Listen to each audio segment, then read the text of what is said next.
So my first question is, you made the Instagram post about 5 or 6 weeks ago at this point, and you received an incredible amount of support. It was crazy. I mean, I didn't know who you were or your story beforehand, and I was seeing it on um, a bunch of stories. Molly Little played at Denver now, is a grad assistant there, and even like players that are still in high school, I was seeing it on their stories, and so you received an enormous amount of support. Can you talk about that?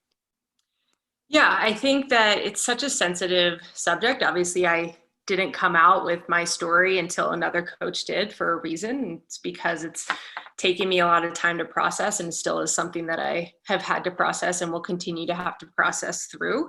But once I was able to put that out there, it was definitely affirming in the sense that like, okay, this doesn't have to be as scary as it is. It's very personal, but at the same time, for all the fear that goes behind sharing a story like that and the rejection that you may receive, I mean, I received 99% positive affirmation that this was something that was wrong that happened to me, that I have support from my friends, my family, the lacrosse community. And so that just was a breath of fresh air to be like, okay, I can kind of rest easier now that this doesn't have to be kind of the, elephant in the room or the letter I'm wearing on my chest that signifies me as somebody that, deserves less than that. That's what defines me in order to be a great coach or be a great employee. Awesome. So obviously, like just going off the likes, I mean, it had thousands of likes, a ton of comments. So that's what we could see. Could you talk about what went on like behind the scenes in terms of support that we couldn't see, whether that be phone calls from former teammates or, former players, messaging you saying, this is great to hear. I'm struggling with the same kind of thing. Could you talk about what went on behind the scenes? Absolutely. I received hundreds of messages. My phone was going off.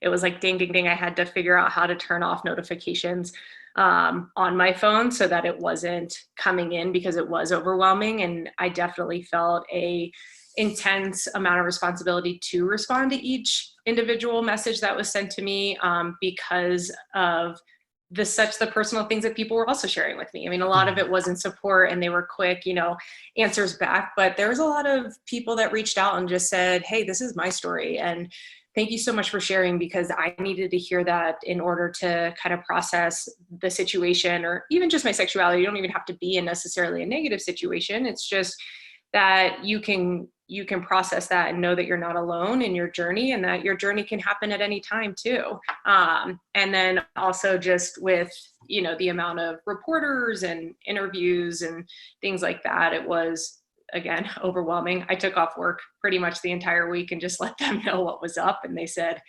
take it, like don't show up if you're not either mentally capable of that or you just need that time to process. And that was really great, but it was a lot of messages. I had phone calls. I mean, one mom in particular that just was like, I didn't know how to approach this conversation with my kids, and I suspect that one of my children might be a part of the LGBTQ plus community, and it gave me an avenue to talk about it at the dinner table and it be somebody that we know and it is relatable to them, because I think you are starting to see more public figures and characters in shows and movies in order to relate to as a LGBTQ plus person. But I think it hits home a little different when it's somebody that or someone that you're familiar with that's in some kind of community with you. And then I had another, a couple other people be like, this is the thing that tipped me over. Like, I've been in a really dark space, and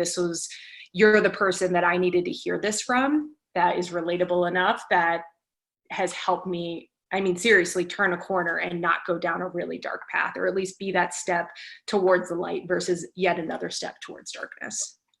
That's amazing to hear. Sounds super inspiring. Obviously, you just mentioned the story about the mom and her kid and talking at the dinner table. Is there, if not that one, is there one particular exchange you had as a result of your post that really sticks out and you're like, wow, this would never have happened if I did not make this post? I mean, absolutely. I had multiple players from the club team that I'm coaching with currently that were like, Coach Benner, I just can't thank you enough for sharing your story. you have already had an impact in my life, and now just knowing your full truth and knowing the comfortability that I already knew I had coming to practice, but again, just having an ally there that I can look to as a mentor, to players in particular, where it just, I mean, it meant the world to me, being like, okay, you know, it's great to have this positive attention from the public and the lacrosse community and friends and family, but to have it with players who I care so much. I mean, that's the reason I'm in coaching, right? Because I Mhm. love the sport. I love the relationships that are built from that. And to have players come up to me directly and say, you changed my life. You were the person that, you know, helped me, again, not go down that dark path, and be able to have that safe space to talk to. It makes it all worth the, you know, chaos that has been my life the past few weeks, to truly feel like, wow, you know, it makes you feel better about having gone through what you went through, to be able to make that easier for the next person. For sure. I think that's very relatable in terms of like now what I went through is worth it because it helped this person, you know? So I feel like a lot of people can relate to that no matter what the struggle is in their life. I mean, obviously there are a million different Yeah. struggles that people face, so that's great to hear. You kind of just mentioned it, your life. Just kind of a very wide open question. Has anything changed in your life since you made the post? I mean, obviously, right away, you're getting blown up, but things have settled down. How have things changed, if they have changed at all? Yeah, I think that conversations like this are continuing to happen. So while the chaos of my phone blowing up is not happening, and thank goodness for that, there are still these follow-up conversations that are consistently happening. And I mean, national media still covering this story, and still having interviews like that. And so I think that's been good conversation to have surrounding what happened to me. Inoke, the other coach, the volleyball coach at Valor, that was dismissed for the same purpose. He has been a great, you know, friend and resource to me. We've kind of developed just a great friendship and going back and forth of like, what's the purpose? You know, there's a group of students at Valor and alumni who have created this nonprofit called Valor Students for Change. It's been an awesome, like they have gone from 0 to 100 in like 48 hours after our stories were released, and they are not letting down. And it's all about creating a safe space at Valor for LGBTQ plus students and, you know, alumni to just share their stories and have the validation that this wasn't right. So a lot of it is kind of continuing that effort and making sure that they feel supported and free to use, you know, mine and Inoke stories as ammo. And then also, you know, just continue to have these conversations with people like you to just not just share the story. That's great. We can share that story, but to go deeper and behind the why, and to, you know, just open the conversation of the fact that everyone goes through a different journey. It doesn't have to be the same. You don't have to have final answers about yourself to feel worthy and enough to share your story, or to feel like you can be your true self. Awesome. So I'm glad you brought up the other coach, Inoke. Is that how you say his name? Yeah. Okay, so for people that may not have read your Instagram post and may just be finding out about this, what about his situation led you to posting about it? Because it seems like he was the trigger from what happened to him. Then Mhm. you were like, I gotta post about this. Yeah, so it was a Sunday morning. I was at the gym riding the bike, and I got a DM from one of my former Valor players. She is the only player that had known the truth, and I had just shared it with her, but 3 weeks prior. So, only Valor player, had just shared it with her less than a month prior to Inoke sharing his story. And she DM'd me his story, his Instagram post, and said, "Oh my gosh, Coach Benner, you've got to look at this. This is exactly what happened to you. You know, this is not okay. Like, you got to reach out to him." So as quickly as I could, I read his story, DM'd him on Instagram, and just wanted him to know that, hey, you're not alone. This exact same thing happened to me, somewhat of a different context, in the sense that I worked at the school full time and had been there a little bit longer, but at the end of the day, dismissed for the same reasons. And that if he wanted to talk, I'm here for him. And I just wanted to try to ease, like, even if it was just a pinch of his pain that he was going through, because that's exactly what I've been going through for the past 15 months prior to him sharing his story. And so we had grabbed coffee. At that point, I was contemplating, all right, I was seeing his post blow up, and I was like, his volleyball community is sharing this. I was like, our lacrosse community needs to share this, and people need to know the truth. I haven't shared that with anyone, like I said, with the exception of that one player in my Valor community prior to posting publicly because of how sensitive of a matter it is.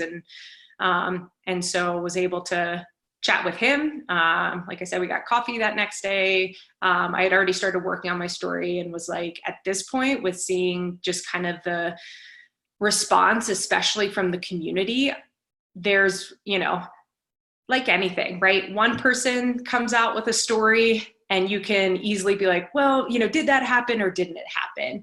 Two people come out, especially someone who was at the school for 3 years and, was loved in the community, the Valor community, for that kind of a story to come out, it only provides validity to that first story. And it's such an important thing to talk about and have shared. And so at that point, I felt an intense amount of responsibility to also share my story so that he knew that he wasn't alone, that there was validity behind his words, and that there was just that much more power in what was being spoken about. For sure. So you mentioned you felt a responsibility. I'm curious, was it also in a way like when he came out with his story and you found out that it happened to someone else, was it almost in a way kind of like a reliever of stress to know that it wasn't just you, and that kind of freed you up to be more open to say it, if that makes sense? Yeah, that makes sense. It wasn't necessarily a reliever of stress. Unfortunately, it was anxiety driven of like, this means that I have a choice. I have a choice to either stay here in the feelings that I'm continuing to feel and in this protective bubble that I've put over myself I see my Valor community players, parents, families all the time. They're club players of mine, and I've just put on this front. When I quote unquote left Valor, I had families emailing being like, what do we have to do to make you stay? This doesn't make sense. Why? Like, they weren't buying my story. And I had to stick to it because I wasn't willing to disclose the full story at that time. And especially because someone had anonymously called into the school. So I've been sitting in a place of fear of like, who is that person that called into the school that was so offended by the thought of me being in a same-sex relationship to affect my life in such a dramatic way? And I don't want it to be someone that I like. I don't want to have to change those feelings of somebody that I care so deeply for. I think that's where a lot of the pain, has come from too, is just, what if it's someone that you really like and you care for, and now you know that they don't care for you the same way that they did over one little detail that should have nothing to do with how they feel about you. So I think it was more this sense of social responsibility that took over of, at the end of the day, this is not right. I'm not going to let somebody else go through this alone, because the exact same thing happened to me. And he needs to be supported more than I need to protect myself. Awesome. So my next question is, what do you want people to take away from your experience, and not just at the school and how things ended with you being forced to leave the school, but also with, there's so many different ways you can go with this, but I mean, you had to live with it without telling people the truth. And then you made the decision to come out when another teacher suffered the same, fate. So what do you want people to take away from your overall experience, from what happened? Yeah. It's so funny. Everyone, when it first happened, like, news reporters would ask, what do you want to come from this, or ask a similar question. At that point, I think I was so overwhelmed, I didn't have the perfect answer. And a lot of it, there's two parts. Certainly the part that revolves around the students that are still there, that are experiencing discrimination and are, having to go to school in an unsafe environment where they don't feel welcomed, or they're being subjected to bullying, or being subjected again to unhealthy conversations via their teachers, administrators, counselors at the school. And there's the support that needs to come to that community and those students in particular, to let them know that, this is wrong. You do have a choice, that this is, you have freedom to think for yourself, and you have freedom to disagree with what what they're doing or what they're saying or what they're thinking, is piece one. And then piece two is just ultimately letting people in the lacrosse community and my community with friends and family out here to just know that not every story is the same.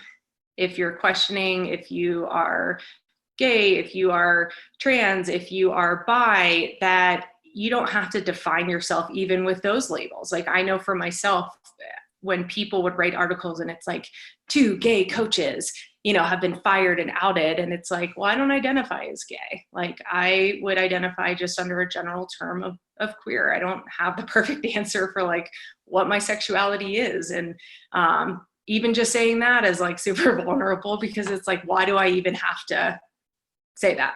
And so I think the purpose is you don't have to say that. You know that that's your story, and nobody else gets to define what that story is or who you are or what your sexuality is. And it's okay if you also don't know. It's okay to continue through that process on your timeline, and in your unique, specific way. And nobody else should kind of alter that. Because I was in a situation where it wasn't my timeline. I was forced to be on somebody else's timeline. Either you say that you're never going to act on a same-sex relationship and you denounce being gay or queer, and you can come back to work, or you need to go follow your journey, but it can't be under this roof and within these walls. So just to know that it's not okay, and also just that you're loved. Like, I am a Christian. This hasn't wavered my faith. And I've done a lot of research in affirming churches, affirming ideology. Really, why do we get to the root of why homosexuality is wrong from a biblical standpoint? And it's a continued journey to deconstruct those principles that were taught to me from a very young age. But that's the journey that I've been on, and it's the journey that I'll continue to be on, because at the end of the day, I know how I feel, and I know how any other person that identifies as part of the queer community feels. It's real, and it should be validified in every single way, and you can continue to follow your faith and continue to live out your true self. Awesome. So obviously you haven't been at the high school, you haven't worked there for a while. How long have you been away from the high school at this point? Yeah, so 1 full academic year. Okay, so obviously you talked about the Students for Change, and I saw some videos and images of like them protesting at the school, and I saw one photo of the volleyball team wearing the Pride socks. Yeah, that You was know, an opponent. I oh, that think the was an article opponent. was, yeah, Oh wow, like, that's yeah, so really that cool. was an opponent that was playing at Valor, and they wore those socks. I saw that too. I was like, oh, I don't think they know that's not Valor. But Oh, yeah, that I don't okay. think that would fly. That is very cool.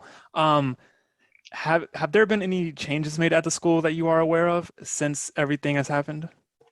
No changes that I'm aware of. So I don't know what's happening, obviously, with conversations in administration there, but there have been no announced changes to any kind of beliefs or practices. All right, have they were they ever did they ever agree to do any interviews with like the news stations and stuff or no? No, yeah, no, they haven't, and they haven't reached out to myself or Inoke either. All right. So next question I have, sorry, I'm looking at the questions on my screen. I didn't get a chance Oh, to write you're them down. good. For you, was sharing your experience, was it liberating? Was it freeing in a way to be like, I can finally speak my truth and let everyone know what's really going on? And not only that, whether you know the people that find out or not, but you're just finally able to just say it, like the world knows now. Was this process freeing or liberating in any way?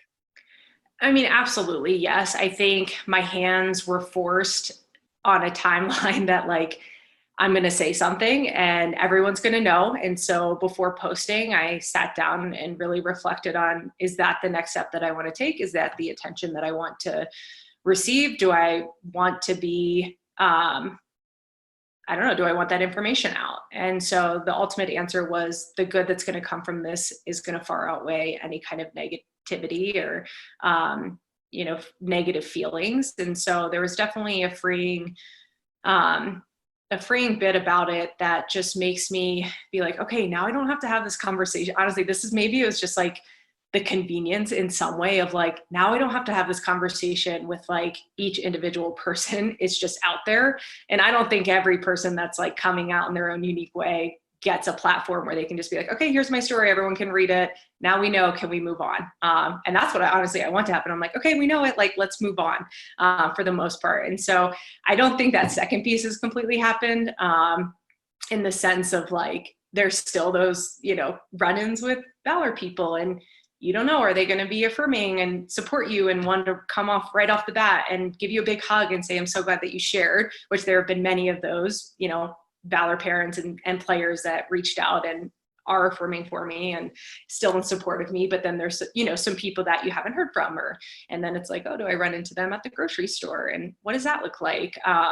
But in general, certainly the Colorado community here has been overwhelmingly supportive. And then, so that just, makes me kind of rest easy that that's out, we can move on. And that feels good. And then there's that little piece still that's like, you still have anxiety around it. It's still a real thing. There's still, there's still people that aren't in support of that. And so you just have to face those conversations as they come and just think back to all the positive, positive things that were said to you and about you. For sure. So just to clarify, do you still live in like the same area you lived in when you coached there? Yeah. Yep. Did you ever think about, I'm getting out of here, or no? That was never a thought. I mean, I love Denver. It's home. I've been here for 11 years, minus the 1 year I spent coaching at Louisville. And, like we kind of spoke about before the podcast started of exploring coaching opportunities and knowing that that's going to happen next. And it's just a matter of when. And so being open to leaving, but it's not because of the situation that happened at Valor. It's because that's the right next step in my career. Again, there's still some anxiety of going to the grocery store and maybe running into somebody. But at the end of the day, it's not something I've let define my day to day. And it's been 99% positive. So I have to just lean on the facts and know that I'm in a good spot. I mean, I'm pumped every time I get to go to club practice. I'm excited to be there, excited to see the girls. They're excited to see me. So I've got that fuel in my back pocket of like, that keeps me going on a weekly basis. I get those touches 3 times a week. And how lucky am I to be able to do that? Awesome. So just random question out of curiosity, how has, so you said you've been away 1 academic year. So did they have a season last year, the high school, or no? Yeah, they did. How did they do? They did well. They made it to the state championship. Are you friends with the head coach now, or know her or him? I do know the coaching staff there. It's something that we haven't chatted at all certainly since this has happened, and really since he took that position and the assistant took that position. All right. Is there anything else you would like to say about the whole experience? Anything that I might have missed with any questions? Any final thoughts? I mean, I just like to harp on what we chatted about of everyone has their own unique story. It's your timeline. You get to define it, not just that timeline, but who you are, what your sexuality is. Like we had chatted about, it goes beyond just, sexuality. It's any kind of hardship. It's, there are things that you have a right to define for yourself. And certainly this is one of them. And, I'm obviously a resource to anyone that needs to talk through any kind of situation that they're going through, whether it just be sexuality, whether it be faith and sexuality. I've put together a worksheet of all of the resources that myself and my girlfriend have worked through. She comes from a faith background and, went to Baylor, went to seminary for a year. So we've both worked through a lot of, just battles with our faith and our sexuality and what that looks like. So have a number of resources for people that might be in that similar situation. Awesome. Okay. And I lied. One more question. Yeah. So at the very end of your Instagram post, you had a quote. I was wondering, is that quote your favorite quote, or a quote that you use to get through the tough times? So I have come back to that scripture a number of times with just different things in my life. And I think one of the things I honestly loved about coaching at Valor is we would do weekly devotionals in season. So we would take, our core theme for the season, and I would work with our team chaplain, and we would, come up with different devotionals and scripture that we feel like was related to the topics that we were going to talk about, and just ultimately, relate sport, life, the Bible, intermix it with everything that is good, everything that's going to build us. So, I'll read the scripture if people haven't seen my post, but it says, "Whoever dwells in the shelter of the Most High will rest in the shadow of the Almighty." And that's Psalms 91:1. So that's just, how truthful is that, right? It's if you're underneath of God's guise and in his care, you can rest easy. And I think that's something that I have had to come back to and have had to just remind myself of, because life's overwhelming. It's overwhelming in general. And then when you go through something like this, it's just that much more overwhelming. I also just had knee surgery 2 weeks ago. And so it's like went from the craziness of Valor into, I actually had to push my surgery back a week because I was like, I can't go under the knife in this kind of a mental state or mayhem. So I pushed it back a week, and I'm glad that I did. But yeah, life's hard. I know for me, my faith is what I go back to and can rely on to kind of help me through those hard times. And it might be different for other people. You might practice a different religion or just have your other ways to cope or things to help you through and just mentally be able to handle things. For me, it's my faith. And yeah, that's just a piece of scripture that I think it's short, it's sweet, and it's powerful. Very cool. Okay, last question, I promise. I got to work on It's this, but okay. last question, I promise. Just because you mentioned your girlfriend again, I was wondering, was she, obviously, I don't know how long y'all have been together, but was she someone you were able to lean on during this time, or who did you open up to? Because obviously a lot of people were coming to you, but at the same time, you need to go to someone as well, right? Yeah, my family has been super supportive throughout all of this, and same with my close friends. So absolutely, they have been resources. And then, of course, Lindsay has been, she was the one that was like, I'm like, what's happening with everything? What's happening with everything? Because I was spending so much time just responding to people. And to me, that meant far more than, what news channel is this on, and what is going on with at Valor, and what are the Valor administrators saying, and what are the students doing. And so I felt like I was like joking with her. I was like, Lindsay, you're like my PR director. Like I wouldn't have been able to do it without her, and not just obviously for the sake of being able to help me like manage things, but from the emotional support and from the mental support, because she was there from the beginning. And I think of it as she went through this too, like the pain that I endured, like she endured too, like the situation of sharing my story and what's come of that, like that's part of her story too, just as much as it's been about me.